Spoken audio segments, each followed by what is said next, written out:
여보, 나랑 이혼해줘. 그 말을 들은 즉시 제 눈엔 눈물이 차올랐습니다. 상상도 하지 못했던 단어였죠. 물론 그게 사실일 때는 이혼을 할 수도 있겠다고 생각했지만 이렇게 남편의 입으로 당장 오늘 들을 거라고는 정말 생각지도 못했죠. 복잡한 생각을 다 정리하기도 전에 남편은 담담한 말투로 계속 말을 이어갔습니다. 나에게 다른 사람이 생겼어. 미안해. 당신이 잘못한 건 하나도 없어. 다 내 잘못이야. 하지만 나는 그 사람을 만나고 내 인생을 새로 느껴. 그 사람을 사랑하고 있어. 당신한텐 정말 미안해. 하지만 이제라도 나는 새 인생을 살고 싶어. 저는 너무 기가 막혔어요. 너무 어처구니가 없어서 화도 나지 않았죠. 제 인생에 그렇게 복잡한 감정을 느낀 건 처음이었어요. 저는 떨리는 목소리로 남편에게 말했습니다. 어떻게 그렇게 쉽게 말할 수가 있어요? 내가 당신한테 그 정도밖에 안 되는 사람이었어요? 남편은 아무 말도 하지 않았어요. 그저 제가 하는 말을 그대로 받아들일 준비를 한 것 같았죠. 안 돼요.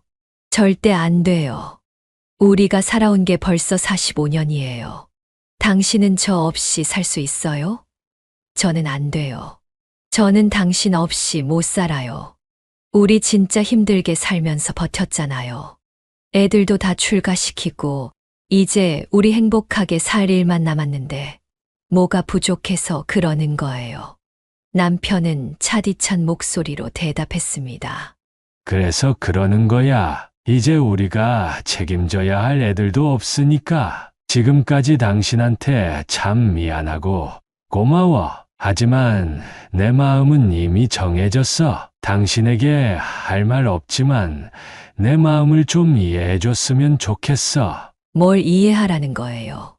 그걸 어떻게 이해할 수가 있죠? 미안해. 나는 더 이상 당신을 사랑하지 않는 것 같아. 하지만 좋은 친구로 남은 인생 잘 지낼 수 있을 거라 생각해. 애들도 받아들이기 힘들겠지만 언젠가 이해해 줄 거야. 남편은 그 말을 끝으로 다시 집을 나갔어요. 이게 어떻게 된 일일까요? 지금 45년 동안 같이 동거동락했던 남편이 아내에게 이혼해달라고 부탁을 하고 있는데요. 오늘은 정말 피눈물 흘리며 남편과 이혼을 해줘야 했던 한진숙님의 사연입니다. 어떤 내용의 이야기일지 바로 들어보도록 하겠습니다. 안녕하세요. 저는 동대문구에 사는 올해 71가 된 한진숙이라고 합니다. 요즘에 자주 사연을 듣고 있어요. 저와 비슷한 나이 또래의 여러분들 이야기를 들으면서 웃기도 하고 울기도 하면서 삶의 위로를 받고 있습니다. 이렇게 도움만 받다가 저도 여러분께 제 이야기를 들려드림으로써 조금이나마 누군가에게 도움이 됐으면 하는 바람에 이렇게 사연을 쓰게 되었어요. 제가 오늘 여러분께 들려드릴 제 이야기는 45년 동안 함께 해온 제 남편이 어느 날 이혼을 하자고 한 이야기예요. 그 이유는 남편에게 다른 사람이 생긴 것이더라고요. 만나는 사람도 굉장히 충격적인 사람이었어요. 제 인생 말년에 있었던 이야기를 끝까지 들어주시고 제가 내린 결정이 잘한 것인지 다른 결정을 했어야 했는지 여러분의 생각을 말씀해 주시면 감사하겠습니다. 남은 인생 여러분의 많은 조언들을 가슴에 새기며 살아갈게요. 그럼 이야기 시작하겠습니다. 저희 45년 세월이 이렇게 무색할 수 있을까요? 제 이야기를 시작하려면 남편을 만나게 됐을 때로 돌아가야 합니다. 저는 서울 토박이에요. 서울 여러 군데를 옮겨 다니며 살긴 했지만 서울에서 벗어나진 않았죠. 굉장히 평범하게 산 인생이었죠. 여중여고를 나왔고 나쁘지 않은 대학에 들어갔어요. 아버지가 사업을 하셨는데 벌이가 나쁘지 않으셨거든요. 그래서 대학교 들어갈 때까지는 정말 모자람 없이 자랐어요. 하지만 문제는 제가 2학년이 되던 해였어요. 아버지가 사업을 확장하시다가 부도가 나버렸지 뭐예요. 그래서 한순간에 저희 집은 폭삭 망해버렸고 단칸방으로 이사를 가게 되었어요. 집도 팔고 가게도 팔아야 했죠. 어머니 아버지는 그 이후로 다시 재기하기 위해 여러 방면으로 노력을 많이 하셨지만 끝내 재기는 하지 못하셨어요. 저는 그로 인해 학교를 쉬면서 계속 일을 해야 했죠. 학비와 생활비를 모두 감당할 능력이 안 되었거든요. 공부를 그렇게 잘하는 편도 아니라 장학금을 노릴 수도 없었고요. 저는 작은 회사에 격리로 취직을 하게 되었어요. 할 수 있는 게 많지 않더라고요. 저는 거기서 남편을 만나게 되었습니다. 저보다 3살 연상이었죠. 저희 회사와 거래처 관계였던 다른 회사의 직원이었는데 자주 저희 회사에 오다 보니 친해지게 되었고 우연하게 같이 밥 먹을 기회가 있어서 먹었다가 서로 눈이 맞아버렸죠. 그때를 생각하면 아직도 많이 설레요. 그 남자는 남자답게 생긴 외모에 어울리지 않는 굉장히 다정한 사람이었죠. 더군다나 말을 굉장히 청산유수처럼 잘했습니다. 남편에게 한 번 빠지게 되면 빠져나오기가 쉽지 않았죠. 눈도 굉장히 크고 깊어서 그의 얼굴을 뚫어지게 쳐다보는 것만으로도 기분이 좋았으니까요. 하지만 남편도 집안 사정이 그리 좋지는 않았습니다. 하지만 저희는 둘이 함께 할 수 있는 것만으로도 좋았죠. 그래서 동거를 시작했습니다. 그때는 경제적으로는 굉장히 힘들었지만 서로를 의지하며 행복한 미래를 꿈꾸던 시기였죠. 아직도 추운 겨울에 서로 꼭 껴안은 채로 서로의 온기를 느끼며 추위를 견뎠던 기억이 나네요. 그때는 힘들었지만 그래도 견딜 수 있었어요. 저희는 아직 젊었고 미래에 대한 희망이 있었으니까요. 하지만 현실적으로 힘든 부분은 어쩔 수 없었죠. 저희와 비슷한 나이 또래의 여러분이라면 공감해 주실 분들이 많으실 거예요. 몸 하나 딸랑 와서 신혼을 시작한 사람들이 대부분이었으니까요. 저희는 그렇게 모아둔 돈 하나 없이 동거를 시작해 자연스레 결혼을 하게 되었어요. 물론 신혼여행은 꿈꾸지도 못했고 결혼식도 조촐하게 진행했죠. 힘들었지만 저희는 포기하지 않고 돈을 한 푼 두 푼 모으게 되었습니다. 저는 이전에 다니던 회사에서 오랫동안 일을 해서 나중엔 사장님의 비서를 하게 되었고 남편은 무역회사를 열심히 다녔어요. 저희는 같은 꿈이 있었습니다. 우리 가족만의 집과 가게를 가지는 것이었죠. 가게는 장사 사업을 하셨던 우리 아버지의 영향이었어요. 아버지가 좋은 가게 하나 차려놓으면 평생 먹고 살 수 있다고 하셨거든요. 물론 무리해서 확장을 하다가 무너져 버렸지만요. 그래서 더도 말고 덜도 말고 좋은 가게 하나만 차리고 싶었어요. 그 뜻을 남편도 받아들여 줬고요. 그래서 저희는 한 푼 두 푼 모은 돈으로 집보다 먼저 가게를 차렸습니다. 어머니의 요리법과 아버지의 사업적인 조언을 가지고서는 저희는 맛있는 족발집을 차리게 되었어요. 지금 동국대가 있는 장충동 근처에서요. 족발 골목은 아니고 거기서 조금 떨어진 곳이었죠. 그렇게 족발집을 차렸을 때 그 기쁨은 정말 말로 표현할 수 없을 정도였어요. 저와 남편은 작은 우리만의 가게를 보며 서로 부둥켜 울었죠. 얼마나 기뻤는지 한 달 동안 1시간에 한 번 나와서 저희 집 간판을 보다가 들어갈 정도였어요. 남편도 회사를 그만두고 가게 일을 도왔어요. 저와 남편은 매일 꼭 두새벽에 나와서 족발을 삶았어요. 저는 여러 반찬과 국을 만들었고 남편은 손님들을 맞았죠. 그렇게 늦은 밤까지 일하고 돌아와서는 기진맥진한 채로 잠에 들었죠. 정말 열심히 일했어요. 그렇게 저희 둘은 열심히 돈을 벌어서 작은 집을 사게 되었어요. 저희만의 보금자리였죠. 그 후로 저와 남편은 아이 셋을 낳게 되었어요. 아들 2명과 딸 1명이요. 자식들을 먹여 살리느라 정말 쉼 없이 일해야 했죠. 임신한 상태에서도 쉬지 못하고 매번 가게에 나왔어요. 남편은 그런 저에게 항상 미안해 했습니다. 그렇게 시간은 흘렀고 자식들은 어느새 성인이 되었죠. 아이들을 키우면서 여러 기억나는 일들이 있네요.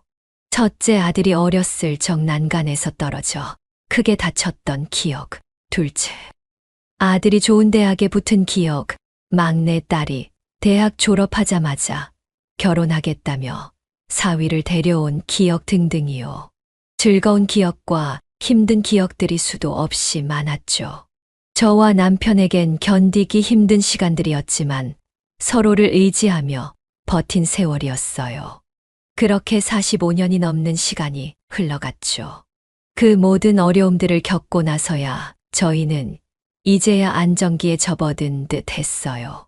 아들, 딸 모두 가정을 가지게 되었고 저희도 가게를 다른 사람에게 넘긴 채 남은 돈으로 노후를 보내고 있었죠. 이렇게 조용한 노후를 보낸 지는 4년밖에 되지 않았어요. 처음 가게를 팔고 쉬게 되었을 때는 굉장히 어색했어요. 한평생 일만 했던지라 어떻게 쉬어야 하는지, 이제 뭘 하며 살아가야 하는지 감이 잡히지 않았죠. 새벽에 일어나 가게에 가야 할 것만 같았고, 자식들 뒷바라지를 계속 해줘야 하는 거 아닌지 걱정이 되기도 했어요. 한 번은 저도 모르게 새벽에 일어나 팔았던 가게에 갈 뻔한 적도 있었어요. 버스를 타려고 하는 순간 제가 가게를 팔았다는 걸 깨달았죠. 남편도 마찬가지였어요. 하지만 서로 의지하고 도와가며 새로운 인생을 준비할 수 있었어요. 남편은 저와 새로운 취미를 찾아보자며 여러 가지를 함께 했죠. 매일 새벽에 일어나 남편이 좋아하는 클래식 음악을 들으면서 명상을 하고 산책을 했어요. 그리고 가볍게 아침을 먹고는 서로의 취미 생활을 즐겼죠. 그리곤 저녁에 모여 밥을 먹고 드라마를 보며 하루를 마무리했어요. 가끔 아들과 딸들이 손주들을 데리고 오면 집은 아이들의 소리로 가득했습니다. 북적북적한 아이들을 보면 정말 이 모든 것이 저와 제 남편이 이루어낸 것인지 믿을 수 없을 정도로 기뻤어요. 아이들의 표정을 보는 것만으로도 행복했죠. 하지만 아쉬운 점이 하나 있었어요. 남편은 몸이 다부져서 그런지 아직 건강했지만 저는 무릎과 허리가 좋지 않았어요. 운동을 평생 한 적이 없었고 매번 가게에 구부정한 채로 음식을 하느라 허리가 굽었고 하루 종일 서 있어서 무릎이 안 좋았죠. 그래서 남편과 같은 취미 생활을 하지 못했어요. 저는 손재주가 좋아 뜨개질을 주로 했고 남편은 나가서 운동을 하거나 등산을 했죠. 처음엔 남편도 저를 위해서 집이나 실내에서 하는 취미를 같이 하려고 해주었지만 그의 성미에 맞지 않았죠. 남편은 밖에서 활동을 해야 하는 사람이었어요. 그래서 저는 남편에게 그러지 말라고 했죠. 그 사람이 저 때문에 바깥 생활을 포기하는 게 싫었습니다. 함께 해주려는 마음으로도 충분했죠. 아침에 천천히 함께 걷는 시간이 있었으니 또 괜찮았고요. 남편은 아침을 먹은 뒤 항상 동네 회관에 있는 체육관으로 갔죠. 거기서 동년배 친구들과 점심을 먹고 저녁이나 되어서 돌아왔어요. 그럼 저는 남편을 위해 맛있는 저녁을 준비했죠. 남편은 제 음식을 참 좋아했어요. 45년이 지났는데도 말이에요. 매번 처음 먹는 것처럼 정말 맛있게 먹어주었습니다. 여보, 오늘은 찌개 맛이 더 좋은데 무슨 마법을 부린 거야? 항상 하던 대로 했는데 거짓말 하지 말아요. 정말이라니깐. 내가 오늘 운동을 열심히 해서 그런가? 한 그릇 더 주겠어? 알겠어요. 많이 해놨으니깐 천천히 먹어요. 아, 참 내일 모레 애들 온다네요. 맛있는 것 좀 준비하려고요. 그래. 애들이 또 당신 음식이면 껌뻑 죽지. 그러니까 내일은 좀 일찍 들어와요. 갈비랑 잡채랑 조기 좀 구워 놓을 테니까요. 그래, 알겠어. 뭐 사다 줄 거 있어? 제가 내일 아침 쪽지에 적어서 줄게요. 그렇게 이야기하면서 밥을 먹고 나면 남편은 항상 설거지를 해 주었습니다. 제가 해도 된다고 말해도 남편은 항상 젊어서 고생시킨 게 미안하다면서 대신 설거지를 해 주었어요. 남편은 설거지를 하면서 하루 동안 있었던 일, 만났던 친구들 이야기를 저한테 해 주었죠. 워낙 말을 잘하는 사람이라 매일 다를 것 없는 이야기지만 매번 처음 듣는 것처럼 재밌었어요. 그렇게 제가 음식 준비를 하다 보면 가까이 사는 작은 아들과 며느리, 그리고 손자 두 놈이 집에 왔습니다. 둘 다 초등학생인데 할아버지를 참 잘 따랐죠. 할머니, 할아버지, 저희 왔어요. 아이고, 우리 강아지들. 어여 들어오거라. 배 많이 고프지?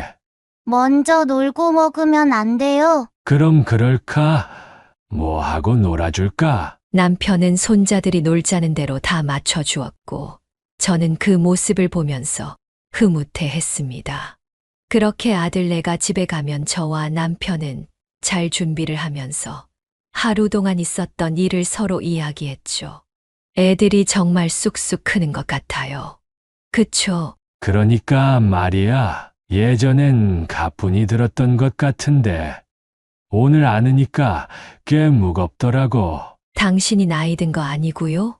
무슨 소리야, 나는 절대 안 늙어. 알통 만져봐봐. 됐어요.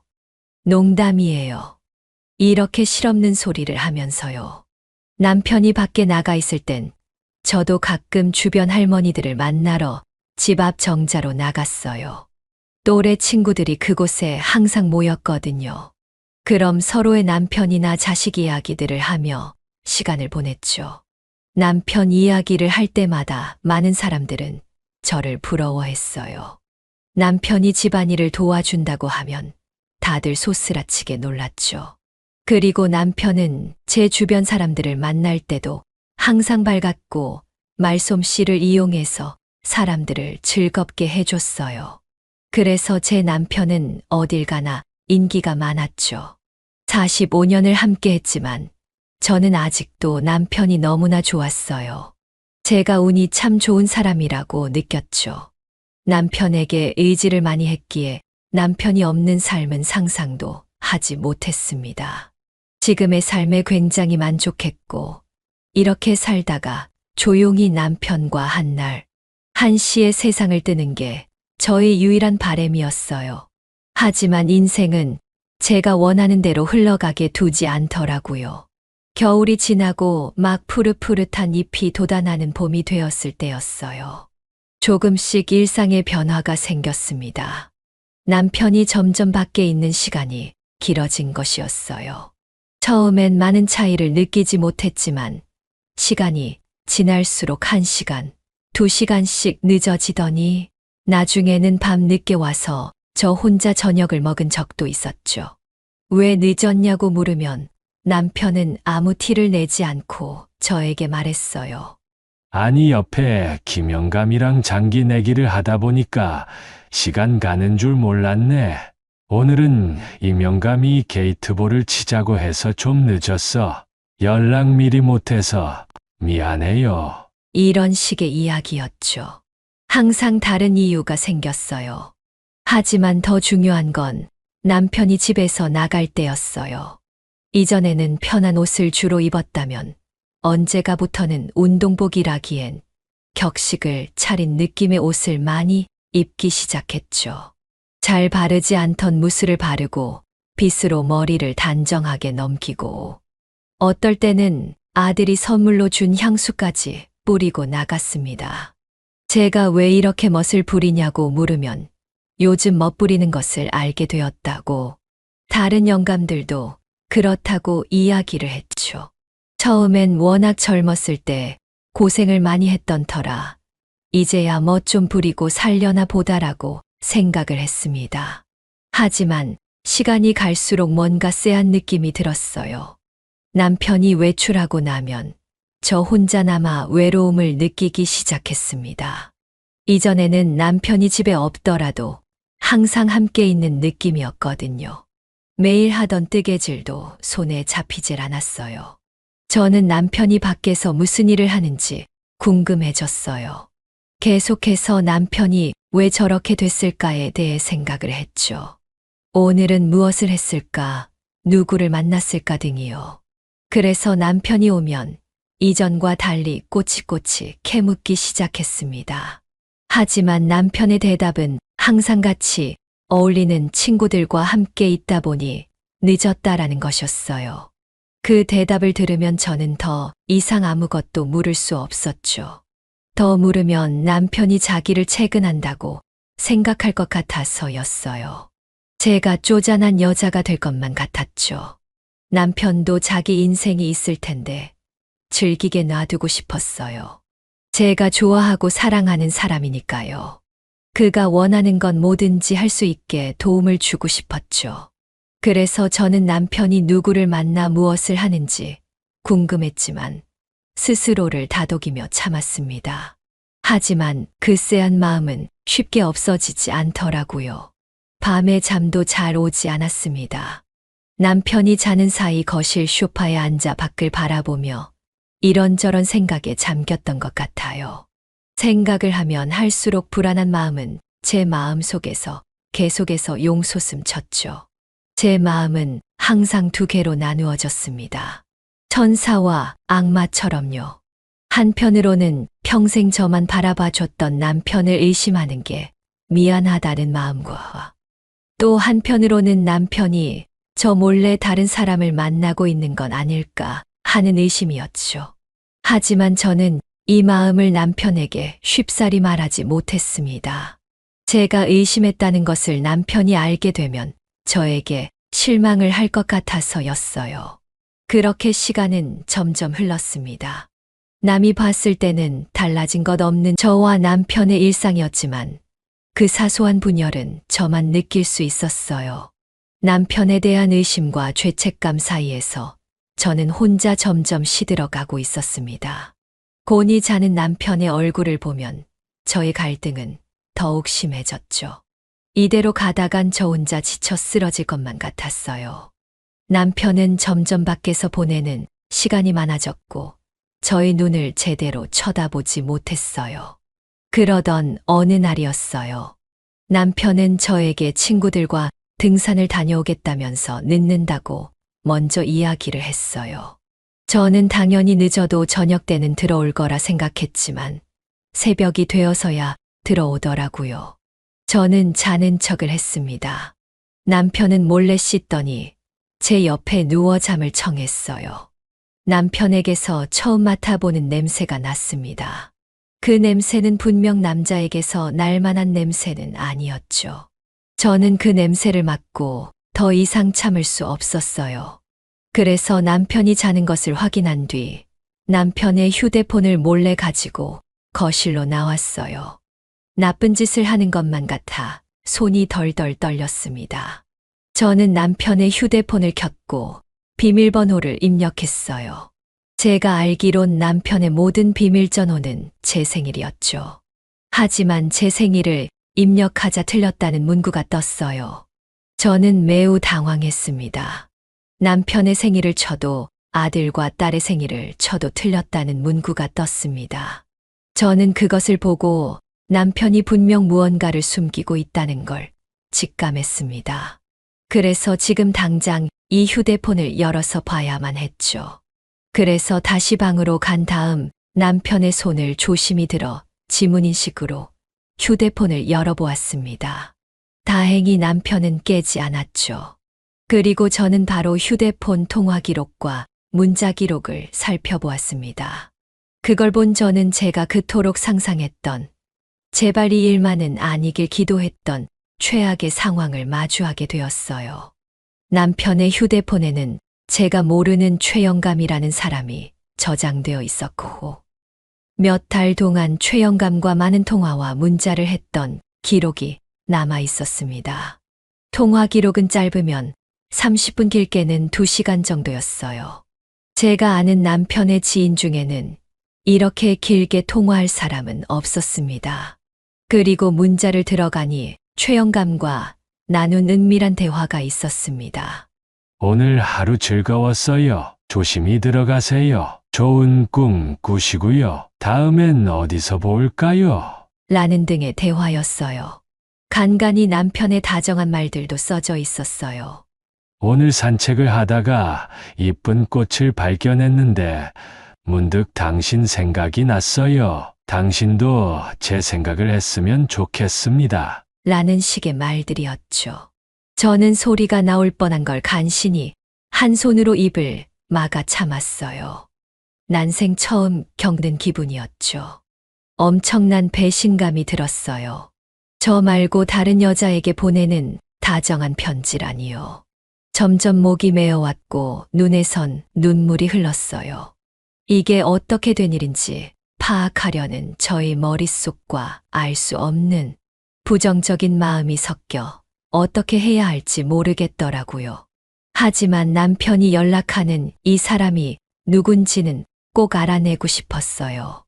그래서 번호를 옮겨 적으려고 하는데 남편이 잠에서 깨서 거실로 나오는 게 아니겠어요. 저는 너무 당황해서 휴대폰을 소파 사이에 숨기고 재빨리 눈물을 닦았죠. 여보, 안 자고 뭐해? 잠이 안 와서요. 저 때문에 깼어요? 아니, 갑자기 목이 말라서 물 마시고 다시 자려고. 당신 울었어? 울다니요. 그냥 이런저런 생각하고 있었어요. 얼른 자야 내일 또 힘차게 하루를 보내지. 나도 오늘 산 오르느라 무리를 좀 했더니 몸이 피곤하네. 오늘 등산 다녀온 거 맞아요? 뭐라고? 아니에요. 얼른 자요. 저도 곧 잘게요. 근데 내 휴대폰 어디 있는지 봤어? 분명 머리맡에 두고 잔 것 같은데. 아, 여기 있어요. 소파 위에 있던 거요? 그래. 내가 깜빡하고 거기다 뒀나 보네. 나이 들면 이게 문제야. 고마워. 당신도 얼른 들어와서 자. 네. 잘 자요. 여보, 저는 휴대폰을 남편에게 주고는 조용히 남편 옆으로 가서 누웠죠. 저는 곤히 잠자고 있는 남편의 얼굴을 봤어요. 나이가 들었지만 여전히 잘생겼더라고요. 이렇게 순하게 자고 있는 제 남편이 어떻게 다른 여자와 바람을 필 수 있는지 정말 혼란스러웠습니다.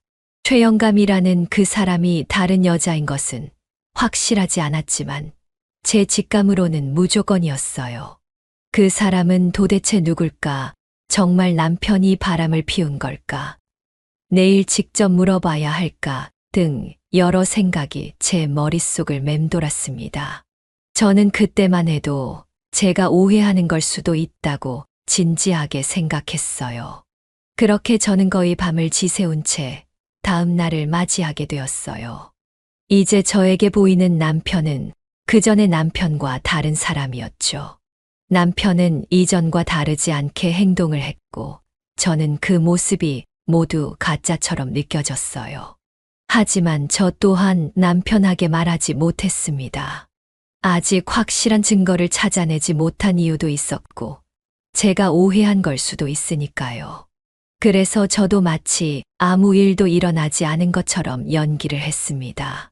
그치만 이미 제 머릿속엔 그 최영감으로 가득 차버렸죠. 지금에야 그날을 후회하고 있습니다. 그때 제가 먼저 남편에게 그 사실에 대해 물어봤다면 이렇게까지 제가 상처받지는 않았을 테니까요. 하지만 그때는 정말 어떻게 해야 할지 감이 잡히지 않았어요. 저는 계속해서 갈등해야 했습니다. 남편을 믿어야 하나 아니면 진실을 밝혀야 하나. 그 두 마음 사이에서요. 저는 며칠 동안 잠을 자지 못하고 고민했습니다. 남편도 그런 저를 걱정하는 척했지만 제가 봤을 때 남편은 그런 척만 하는 것이고 진심은 다른 곳을 생각하는 듯 했어요. 저는 제가 이렇게 혼자서 지쳐가는 걸 견딜 수가 없었죠. 그래서 저는 남편에게 진실을 물어보기로 했어요. 저는 최악의 상황을 대비하며 마음의 준비를 했습니다. 만약 그 최악의 상황이 맞다면 저는 이제 어떻게 살아야 하나 걱정이 됐어요. 만약 내가 오해한 거라면 나는 나 스스로를 용서할 수 있을까도 걱정이 되었죠. 그것 말고도 여러 걱정이 저를 뒤덮었어요. 바람핀 게 사실이라면 남편을 용서해야 할까? 아니면 이혼을 해야 할까? 아들과 딸들에게는 어떻게 말을 해야 하지? 이 사람이 나를 아직 사랑할까? 내가 부족했던 거면 어떡하지 등등이요. 하지만 이 모든 건 나중이었죠. 진실을 알아야 하는 게 먼저라고 생각했습니다. 그렇게 다음 날이 되었고, 저는 여김없이 외출하는 남편에게 말했어요. 여보, 오늘은 좀 일찍 들어와요. 무슨 일 있어? 나 좀 늦을 것 같은데. 최대한 일찍 들어와 주세요. 할 말이 있어요. 남편은 찝찝한 표정으로 집을 나섰습니다. 남편도 제 말에서 무언가를 느낀 듯 했어요. 그렇게 저는 하루 종일 안절부절하며 남편을 기다렸습니다. 남편이 들어올 시간이 되자 심장이 빠르게 뛰더군요. 저는 무교지만 세상에 있는 모든 신에게 기도를 했습니다. 제발 제가 생각한 최악의 일이 사실이 아니게 해주세요. 제가 못나서, 제가 부족해서 남편을 의심한 것이기를. 제가 오해한 것이라면 평생 남에게 베풀며 살겠습니다. 이렇게 기도를 올릴 만큼 저는 간절했어요. 그렇게 낮이 지나가고 저녁이 되었습니다. 점점 어두워지는 것이 지금 저의 마음 같았어요. 얼마 뒤 현관문이 열리는 소리가 들렸고 남편이 들어왔습니다. 남편의 표정은 굉장히 어두웠어요. 남편도 제가 무슨 말을 할지 예상한 것처럼 보였습니다. 남편은 아무 말 없이 외투를 정리하고 거실에 앉았죠. 저도 아무 말 없이 남편의 맞은편으로 가서 앉았습니다. 입을 떼야 했지만 근엄한 표정으로 앉아있는 남편의 얼굴을 보니 쉽사리 말이 나오지 않더군요. 저는 다시 무슨 말부터 꺼내야 할지, 어떤 것을 물어봐야 할지 속으로 정리를 했어요. 그리고 말을 시작하려는 찰나 남편이 먼저 말을 하기 시작했습니다. 여보, 나 당신이 무슨 말 할지 알아? 저는 순간 잘못 들었나 착각을 했습니다. 아무 말도 하지 않았는데 제가 할 말을 알고 있다니요. 남편은 제 눈을 마주치지 못한 채 말을 이어갔어요. 내가 지금 다른 사람을 만나고 있는지가 궁금했던 거지? 그 말을 들었을 때 저는 심장이 덜컥 내려앉았어요. 아무 말도 나오지 않았죠. 저는 빤히 남편을 쳐다보았습니다. 남편은 진지해 보였어요. 그 다음에 말한 것이 제 인생 최악의 말이 될 줄은 그땐 몰랐습니다. 여보, 나랑 이혼해줘. 그 말을 들은 즉시 제 눈엔 눈물이 차올랐습니다. 상상도 하지 못했던 단어였죠. 물론 그게 사실일 때는 이혼을 할 수도 있겠다고 생각했지만 이렇게 남편의 입으로 당장 오늘 들을 거라고는 정말 생각지도 못했죠. 복잡한 생각을 다 정리하기도 전에 남편은 담담한 말투로 계속 말을 이어갔습니다. 나에게 다른 사람이 생겼어. 미안해. 당신이 잘못한 건 하나도 없어. 다 내 잘못이야. 하지만 나는 그 사람을 만나고 내 인생을 새로 느껴. 그 사람을 사랑하고 있어. 당신한텐 정말 미안해. 하지만 이제라도 나는 새 인생을 살고 싶어. 저는 너무 기가 막혔어요. 너무 어처구니가 없어서 화도 나지 않았죠. 제 인생에 그렇게 복잡한 감정을 느낀 건 처음이었어요. 저는 떨리는 목소리로 남편에게 말했습니다. 어떻게 그렇게 쉽게 말할 수가 있어요? 내가 당신한테 그 정도밖에 안 되는 사람이었어요? 남편은 아무 말도 하지 않았어요. 그저 제가 하는 말을 그대로 받아들일 준비를 한 것 같았죠. 안 돼요. 절대 안 돼요. 우리가 살아온 게 벌써 45년이에요. 당신은 저 없이 살 수 있어요? 저는 안 돼요. 저는 당신 없이 못 살아요. 우리 진짜 힘들게 살면서 버텼잖아요. 애들도 다 출가시키고, 이제 우리 행복하게 살 일만 남았는데, 뭐가 부족해서 그러는 거예요. 남편은 차디찬 목소리로 대답했습니다. 그래서 그러는 거야. 이제 우리가 책임져야 할 애들도 없으니까 지금까지 당신한테 참 미안하고 고마워. 하지만 내 마음은 이미 정해졌어. 당신에게 할 말 없지만 내 마음을 좀 이해해 줬으면 좋겠어. 뭘 이해하라는 거예요. 그걸 어떻게 이해할 수가 있죠? 미안해. 나는 더 이상 당신을 사랑하지 않는 것 같아. 하지만 좋은 친구로 남은 인생 잘 지낼 수 있을 거라 생각해. 애들도 받아들이기 힘들겠지만 언젠가 이해해 줄 거야. 남편은 그 말을 끝으로 다시 집을 나갔어요. 그 말을 끝으로 다시 집을 나갔어요. 그 후로 며칠간 집에 들어오지 않았죠. 저는 거실에 혼자 남아있는 부정적인 마음들, 배신감, 분노, 노여움 등을 온몸으로 느껴야만 했습니다. 정말 너무나도 당당하게 요구하는 남편의 모습에 어이가 없어 화도 낼 수 없었어요. 그저 남편이 가고 나서 저는 복받쳐 오르는 감정에 펑펑 울 수밖에 없었습니다. 저는 그날 역시 잠에 들지 못했죠. 그렇게 남편이 올 때까지 며칠간의 시간이 있었고, 저는 마음과 생각을 정리해야 했습니다.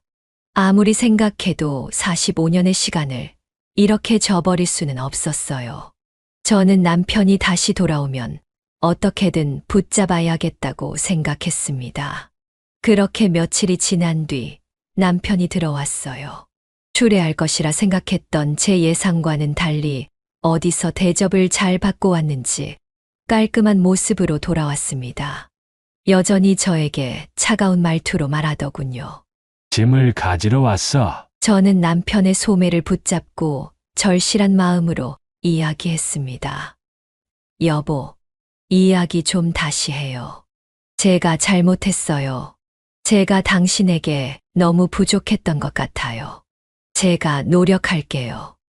제발, 저를 버리지 말아주세요. 버리다니. 우리 각자 새 인생을 사는 것 뿐이야. 이제껏 우리 함께 힘든 인생 잘 버텨왔잖아. 그러니까 서로 원하는 대로 남은 인생 살 수 있게 좋은 마음으로 보내주자고. 이건 제가 원하는 게 아니에요. 저는 제 가정을 이렇게 끝내고 싶지 않아요. 어쩔 수 없어. 나도 이제 내 인생을 살고 싶어. 좋아하는 사람과 여기저기 여행도 다니면서 말이야. 지금까지 내 인생은 너무 일만 하고 힘들었던 삶이었어. 당신에겐 미안하지만 나는 이제 마음을 정했어. 제가 또 무슨 말을 하려고 하자 남편은 종이 한 장을 내밀었어요. 바로 합의 이혼 확인서였어요. 저는 그것을 보고 세상이 무너지는 듯 했어요. 저는 그 종이를 남편 앞에서 찢어버리고 무릎을 꿇었어요. 남편의 다리를 붙잡고 애원을 했죠. 누군가 제 모습을 보면 추레하다고 말할 수 있겠지만 저는 정말 필사적이었어요. 여보, 제발요. 저는 당신 없으면 못 살아요. 당신도 금방 나 없는 삶에 익숙해질 거야. 당신도 얼른 새로운 인생을 찾아가. 저를 버리고 가면 저는 평생 당신을 저주할 거예요. 그리고 애들도 볼 생각하지 말아요. 마음대로 해. 서류는 우편으로 다시 보낼게. 남편은 붙잡는 저를 내팽개쳐버리고 안방으로 가서 큰 가방에 옷과 여러 물품들을 담기 시작했죠. 저는 그저 앉아서 펑펑 울 수밖에 없었어요. 곧 남편은 미안하다는 말과 함께 집을 떠났습니다. 저는 이제는 진짜 끝이 났다고 생각했어요. 그 이후로 며칠간은 정말 멍하게 지냈던 것 같아요. 집안이 너무 허전했고 이 세상에 나 혼자 남겨진 것 같은 기분이 들었죠. 시간이 어떻게 지나갔는지 모를 정도로 넋을 놓았고 제 삶은 망가져 버렸습니다. 어느 날 자식들이 연락을 안 받는 제가 걱정이 되었는지 집으로 찾아왔어요. 세 자녀 모두가요. 저를 보고는 무슨 문제가 있다는 걸 알았는지 심각한 표정으로 묻기 시작했어요. 어머니, 무슨 일 있으세요? 아버지는요. 아이들을 보니 눈물을 참지 못하겠더라고요. 저는 그래서 지금까지 있는 일들을 모두 아이들에게 물었습니다.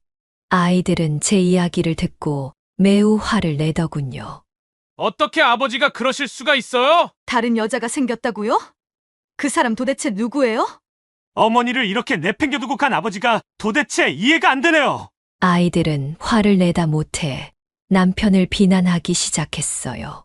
그러던 중 큰 아들이 못 참고 남편에게 전화를 하더라고요.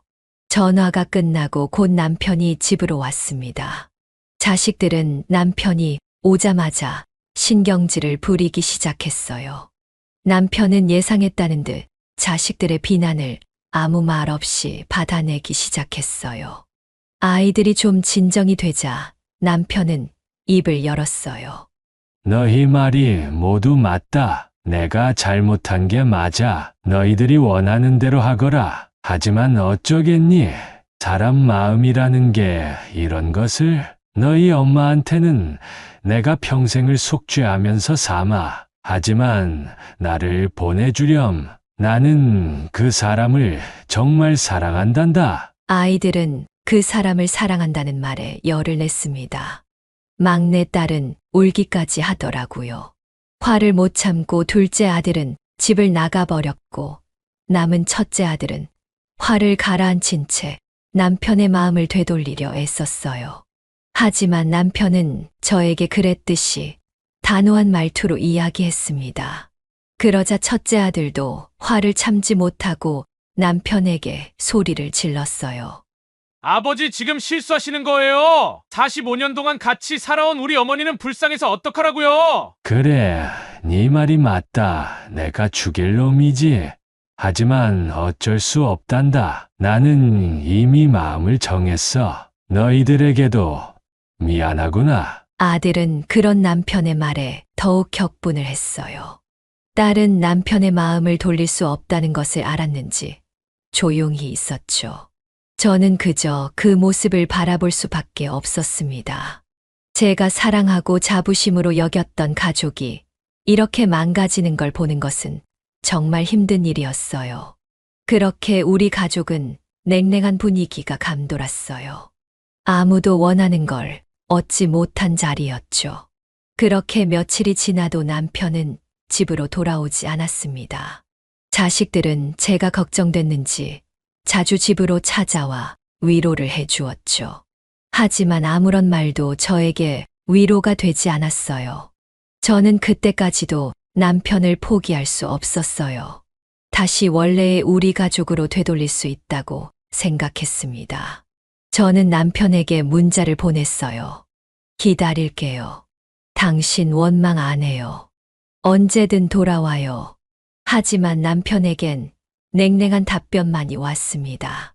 기다리지 마. 이제 받아들여야 해. 그렇게 일주일이 지나고 2주가 지나고 한 달이 되었어요. 저는 충격적인 이야기를 들어야 했습니다. 바로 그 최영감이라는 사람이 누구인지 알게 된 것이었죠. 그 사실을 알게 된 건 제가 정말 오랜만에 집 앞 정자에 갔을 때였어요.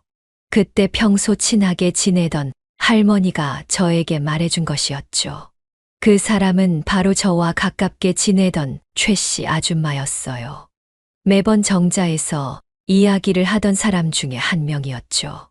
저보다 나이는 몇 살 어리지만 굉장히 싹싹하고 언니들에게도 잘해서 제가 좋아했던 사람이었어요. 가끔 저희 남편과 함께 마주친 적이 있었지만 그런 기색은 보이지 않았어요. 근데 알고 보니 같이 집 근처에 있는 산에 자주 오르다가 만났나 봐요. 그렇게 둘이 등산을 다니게 되었고 그러다 눈이 맞은 거였죠. 저는 그렇게 싹싹하고 얌전한 사람이 남의 남편이랑 바람이 날 것이라고는 상상도 하지 못했어요. 정말 울분이 치밀어 올랐죠. 내가 그 사람보다 못한 게 뭐라고라는 생각이 들면서 말이에요. 저는 그날 하루 종일 정자에 앉아 풍경을 바라보았어요. 날씨는 점점 따뜻해졌지만 제 마음은 여전히 겨울과 같았죠. 제 지난 인생들이 머릿속에서 스쳐가더군요. 처음 남편을 만났을 때, 가게와 집을 샀을 때, 아이들을 낳았을 때, 아이들을 대학에 보내고 결혼시켰을 때 등등요. 너무하게도 행복한 기억들만 남아있더라고요. 그 모든 것이 한순간에 무너졌다는 생각이 드니 자책감이 세게 들었어요. 내가 무엇을 어디서부터 잘못했는지 모르겠더라고요. 그때 제 옆에 있던 할머니가 저를 꼭 안아주었습니다. 저는 그녀의 품에 안겨 펑펑 울었죠. 그날 집에 도착해서 저는 남편을 놓아주기로 결심했습니다. 아무리 제가 붙잡으려고 해도 잡히지 않을 것이었고, 이 모든 것이 제 집착이라고 생각했기 때문이었어요. 차라리 이렇게 된 거 제가 사랑했던 사람이니 좋은 방향으로 놓아주자라고 생각했고, 저도 제 인생을 찾아보자라는 생각이 들었어요. 그래서 저는 남편이 보낸 합의 이혼서에 도장을 찍어 남편이 보낸 주소로 우편으로 보냈어요. 며칠 뒤 남편에게서 연락이 와 만나자고 하더군요. 그래서 집 근처 카페에서 만나게 되었죠. 저는 남편의 얼굴을 제대로 쳐다보지 못했어요. 하지만 할 말은 해야 했죠. 여보, 당신이 누구 만나는지 다 알게 되었어요. 하지만 괜찮아요. 더 이상 묻거나 잡지 않을게요. 내가 사랑했던 당신이니까 당신이 원하는 대로 보내줄게요. 하지만 이것만은 기억해요. 제가 당신을 놓은 게 아니라 당신이 나를 놓은 거예요. 나중에 다시 원하더라도 돌아올 수 없어요. 남편은 그런 저를 보고 처음으로 눈물을 흘렸습니다.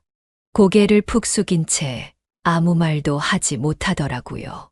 그렇게 저희는 서로 마주 앉아 아무 말도 하지 않은 채 눈물만 흘렸죠. 잘 살라는 마지막 말과 함께 헤어진 우리였습니다. 집에 오는 길은 제 마음과 다르게 참 맑았어요. 저 빼고 모든 사람이 행복해 보였죠. 저는 집에 오자마자 잠이 들었어요. 지금까지 마음 고생하느라 오랫동안 충분히 잠을 자지 못했었거든요. 뭔가 마음의 짐이 덜어진 것만 같았어요. 아무것도 신경 쓰지 않고 잠에 들었죠. 그렇게 저는 하루를 꼬박 자고 일어났어요. 밖은 여전히 밝더군요. 그것을 보고 저는 이제 제 인생을 챙겨야겠다고 생각했어요. 남편도 자기 인생 찾아서 가는데 나라고 못할 것 있냐는 마음이었죠. 앞으로 남은 인생에 어떤 일들이 있을지는 모르지만 일단 한 걸음 내딛어보자는 마음이었습니다. 이후로 남편과의 이혼은 절차에 따라 착착 진행이 되었어요. 남편은 미안했나 본지 제가 원하는 대로 다 맞춰주었어요. 재산도 정확히 절반씩 나누었고 아파트도 저에게 넘겨주었죠. 마지막 날 법정에서 만난 남편과 저는 어떤 표정을 지어야 할지 몰랐습니다. 남편은 저에게 먼저 손을 내밀었고 저는 손을 잡지 않고 남편을 안아주었어요. 그리곤 말했죠. 잘 살아요. 행복하게. 남편은 절 보고 웃어주었어요. 정말 이제 남편과 남남이 되고 나서 집에 오는 길은 저도 모르게 후련했습니다. 가슴에 어느 부분이 도려져 나간 듯한 허전함은 있었지만 그래도 참을만 했어요. 며칠 뒤 저는 최 씨 아줌마를 길 가다 마주쳤어요. 최 씨 아줌마는 저를 보고 황급히 피하기 시작했죠. 저는 피하지 않았어요. 제가 부끄러운 건 아니었으니까요. 저는 이제 제 인생을 살기로 결심했기에 그 사람은 저와 아무 상관도 없었어요. 만약 이전이었다면 당장 머리채부터 잡았을 텐데 말이에요. 별로 화가 나지 않더라고요. 그렇게 45년의 결혼 생활을 마무리하고 저는 새로운 삶을 시작했습니다. 처음엔 무엇을 할지 모르겠더라고요. 매일 같이 있던 사람이 없으니 소파에 앉아 멍하니 밖을 바라보고 있다거나 눈에 들어오지도 않는 텔레비전을 켜서 하루를 보냈죠. 하지만 이렇게 살다가는 제 인생이 망가질 것 같았어요. 그래서 저는 무작정 밖으로 향했죠. 그리고 걸었어요. 힘들어서 못 걸을 때까지요. 그렇게 땀을 많이 흘리니 기분이 맑아지더라고요. 그래서 저는 운동을 해야겠다고 생각했어요. 그래서 무릎을 많이 쓰지 않는 게이트볼을 시작했죠. 처음엔 어려웠지만 동네 친구들이 친절하게 가르쳐 주어서 금방 익히게 되었어요. 익숙해지니 그렇게 재밌을 수가 없더라고요. 그래서 저는 매일 나가서 운동을 했고 그 모습을 본 자식들도 저를 보고 걱정을 좀 덜었다고 하더군요. 제 얼굴에 생기가 돌기 시작했다면서요. 정말 그런가 하고 제 얼굴을 보니 정말 이전보다 밝아진 것 같았어요. 그리고 저는 소설 읽는 재미에 푹 빠져 살았어요. 소설 속에 사는 사람들은 저 못지않게 힘들게 살더라고요. 소설을 보면서 나만 힘들게 사는 것이 아니구나라는 것에 대해 위로를 받기 시작했어요. 평생 책을 읽지 않은 제가 미울 정도였죠. 저는 매일매일 동네 도서관에 가서 책을 읽었고 동사무소에서 하는 소설책 읽기 모임에도 가입해서 매주 나갔어요. 물론 기쁘기만 했던 건 아니었습니다. 가끔 남편의 흔적을 집에서 발견하는 날에는 우울하기도 했죠. 하지만 그건 잠시뿐이었습니다. 저는 그때마다 마음을 다 잡고 제가 즐거워하는 일들을 했죠. 자식들도 많은 도움을 주었어요. 남편은 떠났지만 여전히 제 곁에 남아있는 자식들이 있었습니다. 물론 손주와 놀아줄 남편이 없으니 제가 그 역할을 했어야 했죠. 시간이 지나면서 혼자 사는 것에 조금은 익숙해졌어요. 저는 저에 대해 더 많이 알아갔어요. 저는 너무나 바쁘게 사느라 저를 돌아보지 못했더라고요. 왜 이제야 이런 걸 깨달았는지. 어찌 보면 남편과의 이혼도 이런 제가 있기 위해 벌어졌어야 할 일처럼 느껴지더라고요. 마치 하늘에 있는 누군가 저를 위해 이런 일을 계획한 것처럼요. 그렇게 시간이 지나고 1년쯤 지났을까. 저는 어느 소식을 들었습니다. 바로 남편이 그 여자와 헤어졌다는 소식이었죠. 들리는 말은 여러 가지였지만 어쨌든 최 씨 아줌마가 다른 남자랑 또 바람을 폈다는 말이 많았어요. 저는 그 이야기를 듣고 기쁘지 않더라고요. 저와 같은 상처를 받고 있을 남편 생각에 신경이 쓰였죠. 후련할 것 같았는데 말이에요. 며칠 뒤에 누군가에게 연락이 왔습니다. 모르는 번호였죠. 여보세요? 누구세요? 그 사람은 아무 말도 없었어요. 저는 전화를 끊었죠. 그리고 그 다음 날에도 연락이 왔어요. 저는 그제야 누군지 알겠더라고요. 바로 전 남편이었죠. 하지만 되돌릴 수는 없는 것이었습니다. 저도 이미 전 남편을 사랑하지 않았으니까요. 당신이에요. 맞아. 이야기 들었어요. 많이 아프죠? 그렇네. 당신도 이렇게 아팠어? 네. 근데 금방 지나갈 거예요. 미안해. 당신을 이렇게 아프게 해서. 괜찮아요. 덕분에 저도 제 인생 살아갈 수 있었는걸요. 걱정 말아요. 저 요즘 너무 행복하니깐요. 전 남편은 그 이야기를 듣고 한참 동안 침묵을 했습니다. 남편은 저에게 무언가 하고 싶은 말이 있는 것 같았어요. 저도 그 말이 무슨 말인지 알 것 같았고요. 하지만 그럴 순 없었어요. 그래서 저는 약간의 거짓말을 했죠. 저 요즘 만나는 사람 있어요. 저에게 너무나 잘해줘요. 당신도 얼른 다시 좋은 사람 만났으면 해요. 왜 그런 거짓말을 했는지는 모르겠습니다. 어쨌든 남편도 그 이야기를 듣고는 체념했는지 인사를 하고 전화를 끊더군요. 저는 이제 정말 끝이구나라고 생각하며 한숨을 내쉬었습니다. 남편이 정말 행복하길 바랬어요. 적어도 지금은요. 하지만 이미 남남이니 제 인생이나 잘 살자라는 생각이 곧바로 들더군요. 그러니 마음이 좀 편해졌어요. 그렇게 시간이 어느 정도 지났을까요? 정말 저에게도 새로운 인연이 다가왔습니다. 게이트볼 모임에 새로 들어온 사람이었어요. 그분은 아내와 사별한 지 10년이 다 되었다고 하더라고요. 집도 가까웠어요. 그래서 저희는 게이트볼이 끝나고 항상 같이 집으로 향했습니다. 그러다 서로 저녁을 먹었고 속마음까지 꺼내서 이야기하게 되었어요. 그 사람 목소리가 너무 좋아서 마음이 편해지더라고요. 말하려고 한 건 아니었는데 모두 다 말하게 되었죠. 그분은 조심스레 저에게 다가왔고 저는 그분의 속도가 마음에 들었어요. 참 따뜻했죠. 그렇게 저는 그분과 조심스레 교제를 시작하게 되었어요.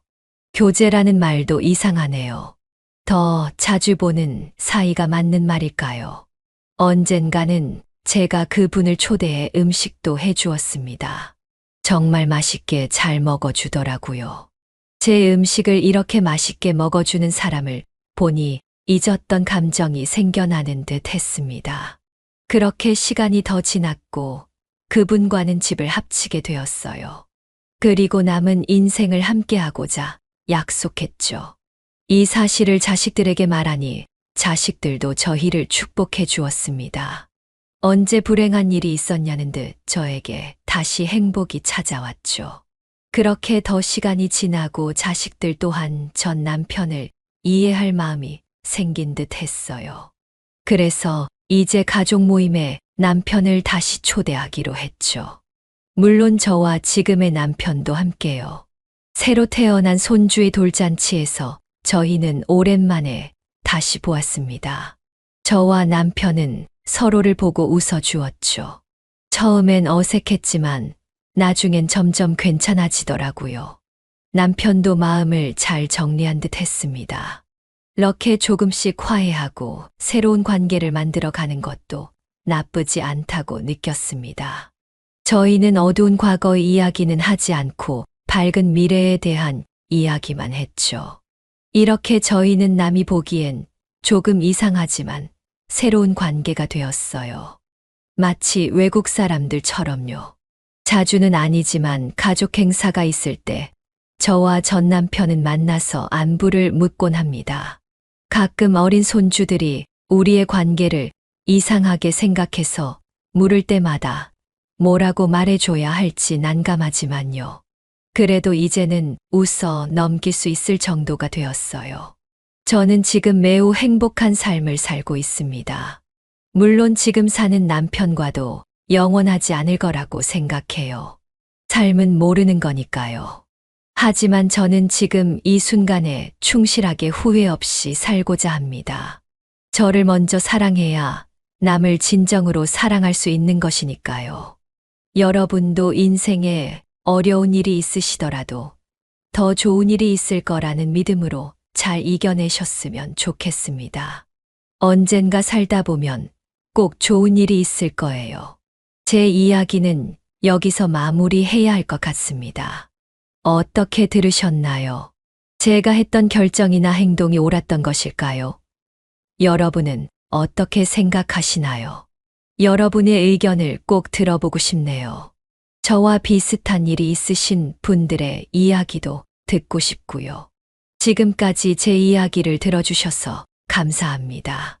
네, 오늘 이야기는 어떠셨나요? 오늘 이야기를 듣고 어떻게 생각하시는지 어머님, 아버님의 생각을 댓글로 공유해주세요. 어머님, 아버님의 사연에 공감해주시는 구독자분들이 벌써 8,000분을 넘어섰는데요. 함께 해주셔서 너무 감사드립니다. 저는 또 다른 사연으로 찾아뵙겠습니다. 좋아요, 구독, 알람 설정을 통해 앞으로도 따뜻한 정을 나눌 수 있게 함께 해주세요. 어머님, 아버님의 삶의 지혜와 경험을 나눌 수 있는 통로가 되겠습니다. 오늘도 인생을 바꾸는 관점을 통해 사연을 들어주셔서 감사합니다.